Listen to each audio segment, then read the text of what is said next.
ఇప్ప పువ్వు వేసవి కాలంలో మాత్రమే లభించే ప్రత్యేకమైన పువ్వు. గత దశాబ్దం క్రితం ఈ ఉప్ప పువ్వుతో గిరిజనులు నాటుసారా తయారు చేసేవారు. ప్రభుత్వం సహాయ సహకారాలు అందించడంతో గిరిజన మహిళలు ఇప్ప పువ్వుతో లడ్డూలను తయారు చేస్తున్నారు.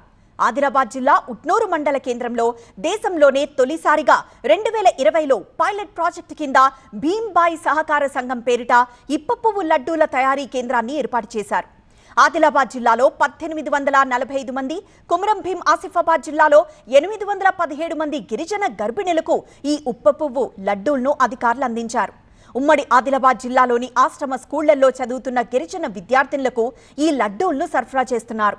నెలకు దాదాపు 20 క్వింటాళ్ల ఇప్ప పువ్వు లడ్డూలను భీంబాయి సంఘం నుంచి కొనుగోలు చేసి విద్యార్థులకు అందిస్తున్నారు అధికారులు.